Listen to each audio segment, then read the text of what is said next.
Okay, we'll call the meeting to order for the City of Walker Planning Commission for October 19, 2022.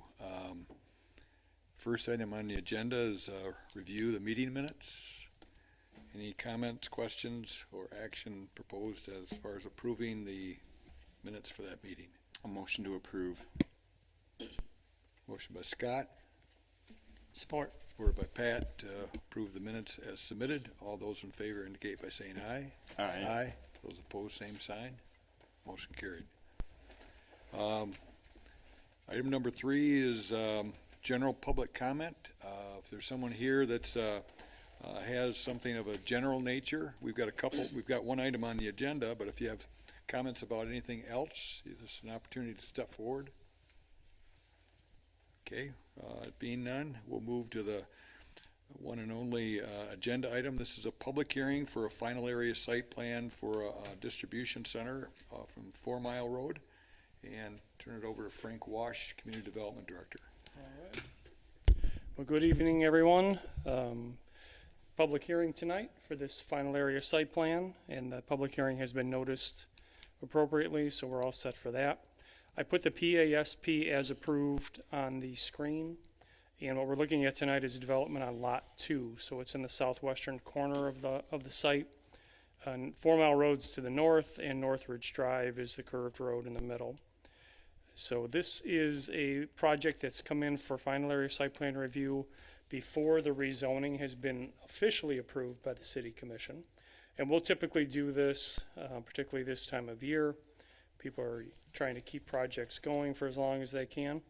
But the caveat on this one, and I've said it to the applicants as well, is you can't pull your building permits until the rezoning is official. First reading was done by the Walker City Commission on October 10th, no problems. I expect the second reading will be done on the 24th with no problems. Then there's an 8-day referendum and publication period. So the rezoning should be official sometime in early November. They can certainly apply for building permits if they're approved tonight, but we can't issue the permits until the rezoning is official. So that said, I provided you folks with a staff report. There's a couple of comments in there that I'd like to go over with you, just to get some things on the record and set you up for a potential motion. The site, as you see, let me switch to sheet 4, which is specific to the property, and I think we can crank it that way. So north is to the top. So north is to the top of this plan. You can see that the lot itself has about 101 feet of frontage on Northridge. And I'll let Scott cover how that relates to a special assessment payback. Because I think he's more up to speed on that than I am. But the building itself is proposed to be around 132,000 square feet for phase 1. And then phase 2 is added to the bottom here. One of the comments that I have in my staff report is because this is less than 25% of the overall building size, technically the Planning Commission can give direction to staff to just administratively approve that phase 2. We've done that with other industrial buildings, but I would add that to your model motion sheet, your decision on phase 2. Should it come back for a public hearing, or can that be a staff item? The rest of the comments that I have in my staff report deal with Lot 2 itself. This is a planned unit development, so the Planning Commission can approve the actual lot layout. Because this lot is over 10 acres, it's allowed to do what we would consider more of a flag lot. That's something in the Land Division Act, so even though they only have 100 feet of frontage and a large area to the south, that lot can be approved by the Planning Commission as part of the motion. We do see 129 parking spaces for employees and 73 spaces for trailers. The use is proposed really as a distribution warehouse, small office area, and then a small garage. So the code doesn't require anywhere near this number of spaces, particularly because the building is warehouse. But I think your staff would say this is probably a better plan, because if this use changes in the future, you'll have an adequate parking for both trucks and employees. if this turns into manufacturing or something similar in the future. Because otherwise, you really won't be required to put many parking spaces at all in here because of the majority of the site being warehouse. So I think that as part of a planning and development, in my opinion, what they're showing here is fine from a parking layout and is probably more sustainable for the future. We do need a sheet for exterior lighting. Typically, those are called L1. So you see that my comment is that should be added to the final area site plan set. And the sheet L1 should cover wall and pole lights. The poles can be 35 feet here because there's no residential in the area. Fixtures preferably would be LED, and 0 lumen should be shown at the lot lines. And the setbacks are acceptable even without PUD zoning, but given the odd scale that's on the plan and the size of the plans, we do recommend that the west side setback and the north front setback should be labeled. That will give us the dimensions. I think it's a 150 scale and an 80 scale. We don't have those scales. And we don't use CAD, so it'd just be nice to see those graphics on there. So the recommendation is everything I've discussed to be clarified and made potential conditions of FASP approval. And we did provide you with a model motion sheet. And I know Scott has a report, so I'll get out of the way and let him do his. Thank you. Any questions for Frank before Scott goes through his portion? Okay, Scott Connors, City Engineer. So we've got a handful of engineering related comments, some simple ones and some ones that I think are just worthy of a little debate with the Planning Commission. First off, we just want to make sure there's an address on the plan so that we can make sure that we tie this to a parcel, to a number for permitting and things like that. So when it does come back in for building permits and for soil erosion permits and things, we want to make sure there's an address. Another one is that we have talked previously about, originally we said we want to have one detention for this entire PUD, and then working through some things with the developer, we agreed to have perhaps one pond on the north side, one pond on the south side, and the pond on the south side has been a little bit problematic because originally they proposed it in what I think is the best spot, which is in the ravine, but it's a pretty extensive permit through the state, and the developer can speak to this more, but what they've said is if they have to wait for that permit, they're going to have to walk away from the site. So that's something I think that's important for you to ask, and if that's true and want to move forward, then what they've shown there is a separate detention pond for this lot that would also include the area on lot 1, and then on the other side of the ravine there would be a pond for lot 3 and 4, and if there's adequate planning for 3 and 4, they may go right back to the ravine and get that done the right way and save themselves some forested area, maybe some future buildable area, which I think would be a good idea, but we would have to deal with that if and when they come in. And then related to trees, one of our biggest concerns is that in order for this to meet the new stormwater ordinance, they're going to have to do some pretty extensive stormwater quality stuff here, because they're going from a generally forested and meadow site to pavement and rooftop. And there's not a whole lot shown on the plan that would indicate that they can meet that with what's shown. So I think they're going to have to go back when they apply for their stormwater permit and have some other creative ideas included to make that happen. And what I have been preaching is to replace as much of that canopy as possible around the site. And we've told these folks and other developers that if they want to put trees in, we will look at those trees at a 10-year age and give them credit for what that canopy might be then, because we think that that's probably a reasonable way to look at it. So even if it moves forward, there's still quite a hurdle to work through, and there is no variance procedure, so they just plain have to meet it. So we've given ample warning, and if it moves forward, we'll do our best to help with that. Another item was related to the clearance under the ITC lines. I'm not sure if they have acquired that yet, but we've asked a couple of times, and certainly that's a critical item for the site. If you can't get underneath there with the right clearance, then things fall apart pretty quick. So we want to make sure that that's shown before we get to the building permit part of the site. During PASP, we had 3 different easements that we were looking for. They are actively working on those. I've seen several copies of them, including today. I think it's important for you to consider those as conditions of approval if you move forward tonight. We want to get those in our hands long before building starts out here. They're going to be pretty critical for working on 4 Mile Road, for looping the water system, and for getting all the private utilities that are needed along this road. So we want to make sure we have those right away. Frank mentioned the special assessment.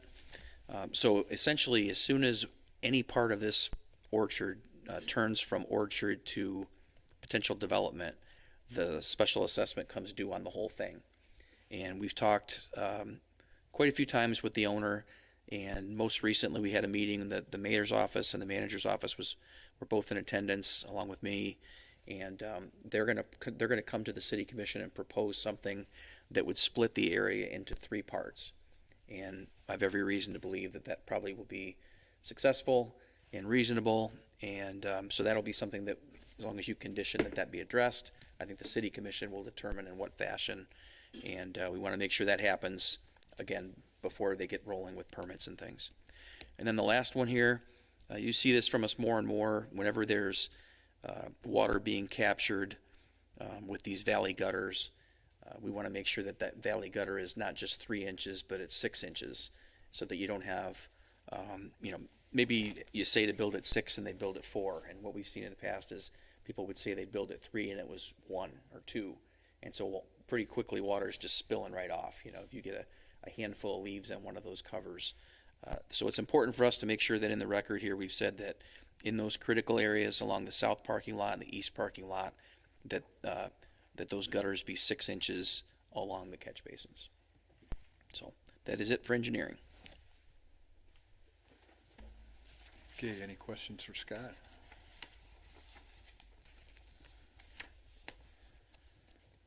If I could, just want to clarify with regard to the stormwater, the layout right here. This is the layout that Eagle probably will not accept, Well, it's or it'll take time for them to accept it. this is the one where they do not have to build a berm across the ravine and then use the natural ravine for detention, which would save them. They'd have extra space. It would save maybe some forested area. It would do a lot of great things, but it would be a long lead time. And really, I'll let them speak to that because this was their decision. Okay. To try and do more of a single detention pond just for their use. So I'd love to see them apply and get started, but we can't wait for the detention pond to be built, because when you wipe that much forest out and start putting in concrete and rooftop, you need the pond in place early, right at the beginning of the project to capture all that water. Otherwise, a lot of that will end up downstream and destroy a beautiful area. Okay. Any other questions? Give an opportunity for the developer to step forward and offer any comments on the projects.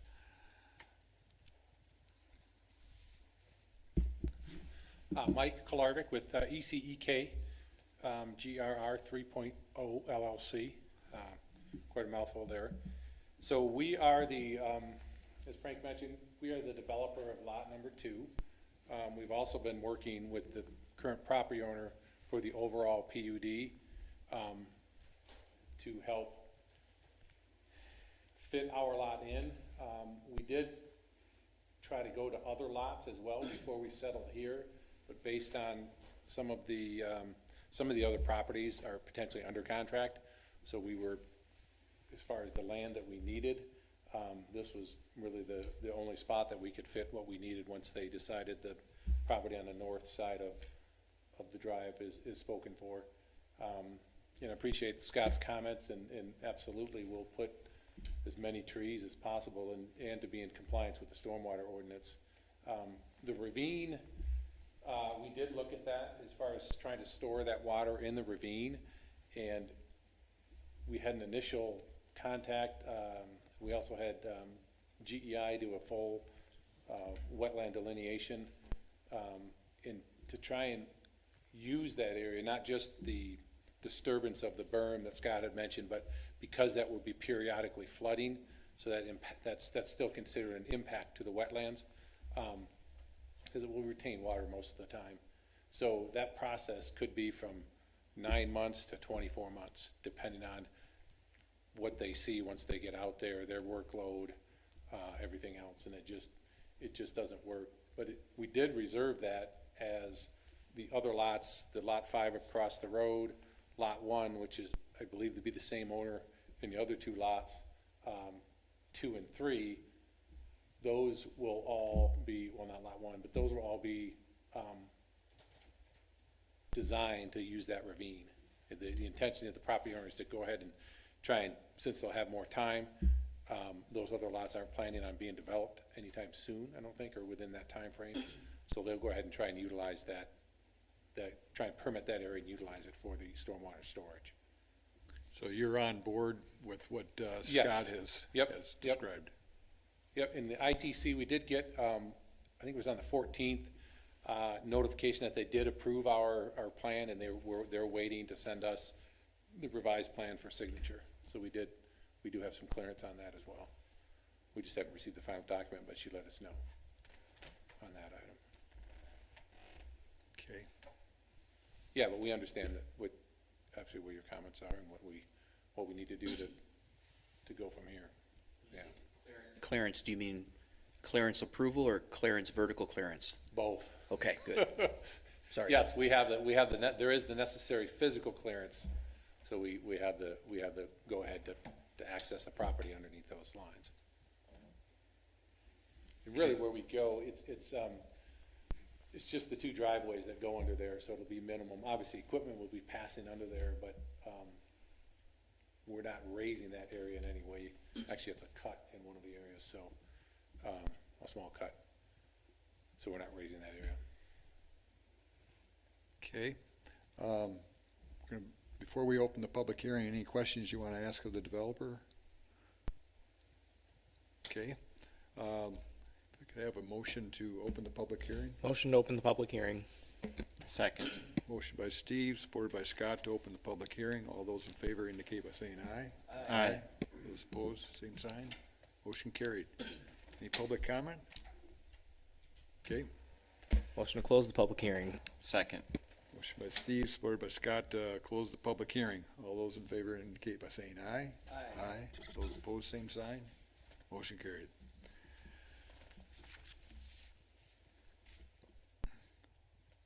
Looks like between the conditions recommended by Frank and Scott, we're covering all the bases. I believe in the model motion, there would need to be a notation with regard to how phase 2 would be addressed. So if we're inclined, and it does seem like it makes good sense on phase 2 to allow that to be handled by staff administratively. What's the length of time for the approval process? Is it 1 year from this date?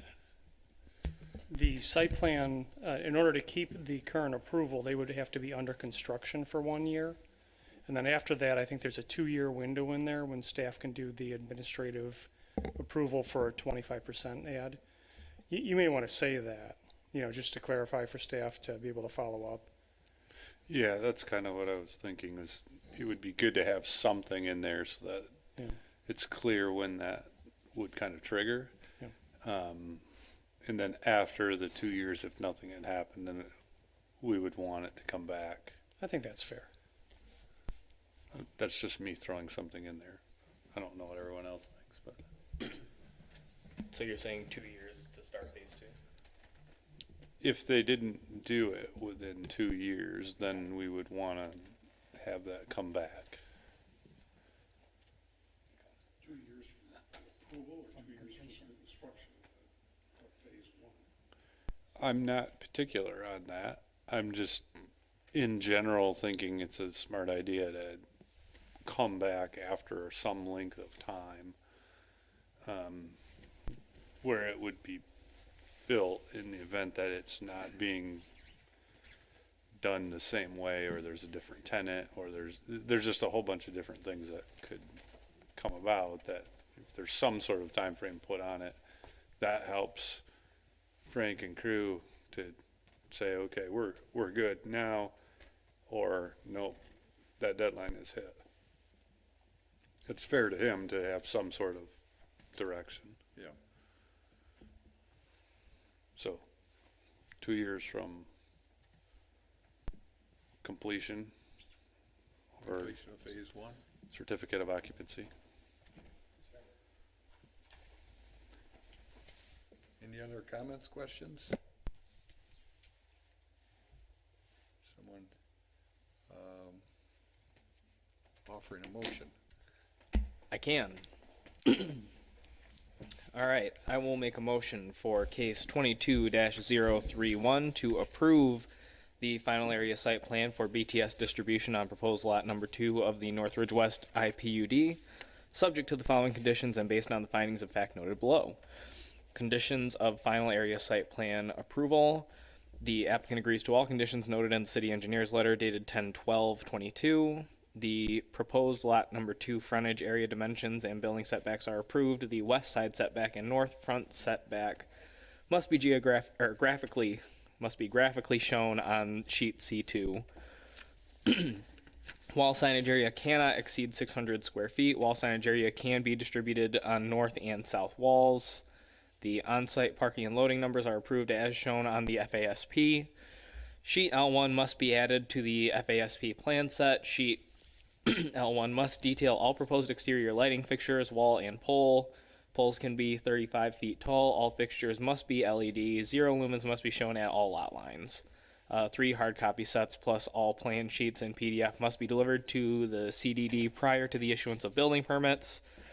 And we will allow the administrative approval for phase 2 pending that phase 2 is initiated within 2 years of completion of phase 1. Determined at certificate of occupancy.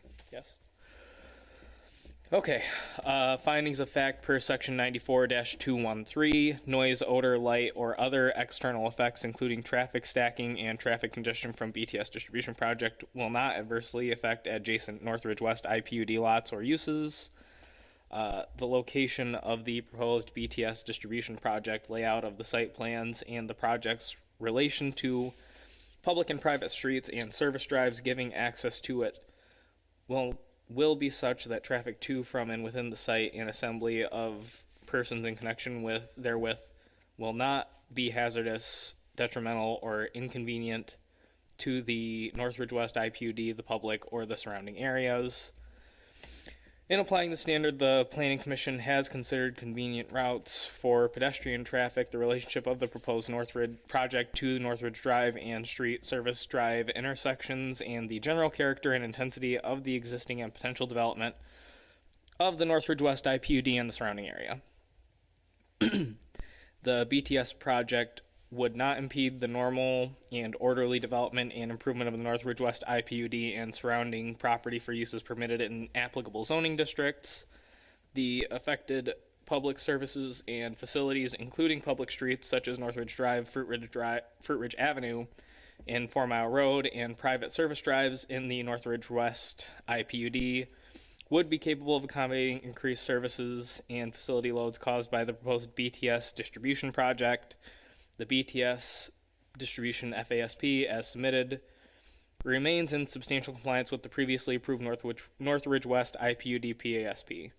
Frank, do you need more detail on any of those responses, or is that okay? No, I think for a simple project like this, that's fine. The statements themselves are justified just because you can reference back to the plan. If we ever run into a complicated plan that may be up or down, you may hear me say, please expound on that based on the content of the plan, but in this case, I think we're good. Yeah, I would say the context of the plan and location are self-explanatory in this case. Agreed.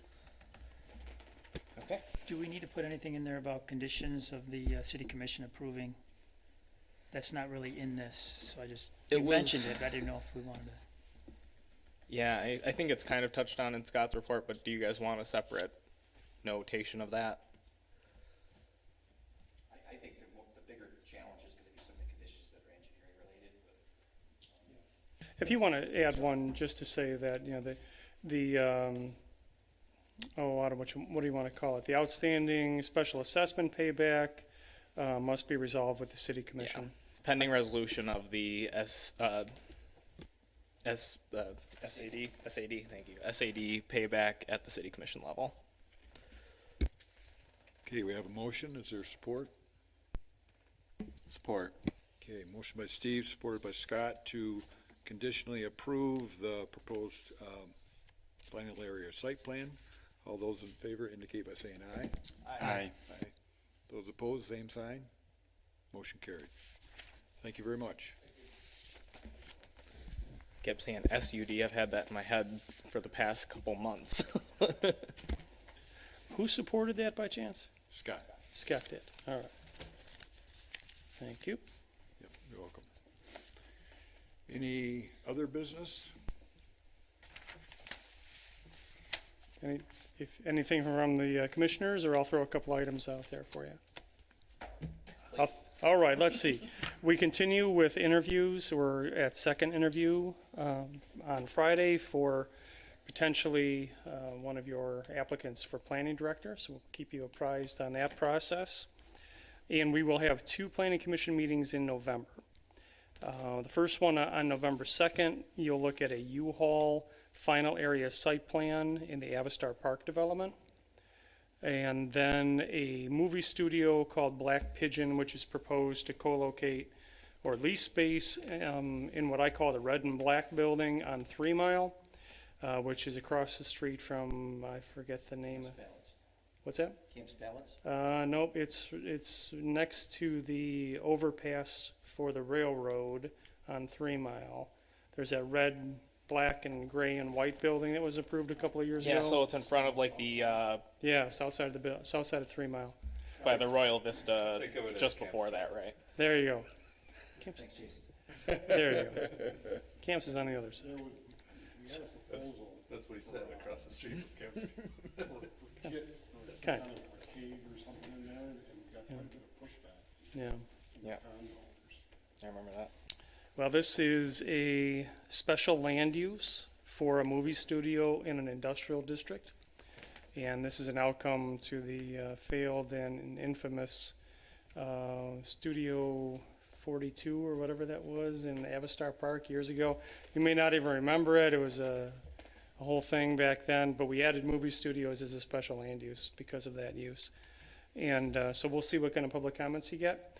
We're trying to refine their material because they really didn't supply that much. But the big thing would be, what we've asked them to clarify for you folks, is will there be any external effects? If it's all inside to the building, I don't think staff's gonna have much of a problem to it, and how many people are gonna be on site, how many staff, those kind of things. But it's not a huge leased area. So I think this is one of the smaller uses they're trying to put in there that just got hooked by the zoning code that says you're a movie studio by definition, so you need a special land use permit. You guys may want to prepare something on traffic impacts, just because neighbors could come with that question. That's a good idea. We'll follow through on that. So that'll be 11/2, and then on 11/16, the deadline is today, and we just got 2 things in. Honeycrisp will be looking to build around a 200,000 square foot building on Fruit Ridge. There's an old piece of property north of Denon Steel that has it's another one of these flag lots, but it's been there forever. And they're looking to develop on that lot. It's on the west side of Fruit Ridge, north of 96. And then you'll also look at an auto auction special use on 3 Mile Road. So you've got some stuff to do in November, so please plan on those meetings, and we'll continue going forward. Can I ask one quick question on there's a U-Haul proposed in the Avistar development? Yeah. Right by the U-Haul that's on the other side of, Yes. I don't know if they're gonna move, but this one is an interior. so it's like storage. self-storage, like what they got up, okay. Right down the street here. Yep, up north. That's another one of the uses that we're seeing Okay. quite a bit of. So yeah, I assume that they're gonna keep the other one because the other one is all the Right, the other external one's the U-Haul. rental stuff, okay. Yeah. Yep, I'm clear. About the status on the multifamily development, east of Target and the retail area. We haven't heard anything since we did that walkthrough. Really? Yeah. So I know Scott worked with them on the potential asbestos that was dug into the ground there, but that came back clean. So we haven't heard anything site plan wise. That's one that I'm really hoping we can do another cluster design on, and preserve a bunch of open space, particularly in York Creek watershed, but haven't heard anything. Curious. Yeah. What about those lots that were on Richmond behind the old FedEx building? That whole development in there. They were gonna put in a whole bunch of new homes and everything. Anything on that yet? Well, the developer, that property is owned by the Goodale family. So they continue to kind of bounce concepts off, but they haven't restored that plan. So it's essentially on the table for now. I think when they looked at phase one, it was a pretty significant cost, which it usually is with the first phase, because you're building detention and you're building a lot of sanitary sewer and water main connections. And they were really concerned about that upfront cost. And that was 4 years ago, maybe 5 years. Yeah, Dan Power was still here when that And was. the cost of those things is way higher now. Make a motion to adjourn. Sounds good. Motion passed.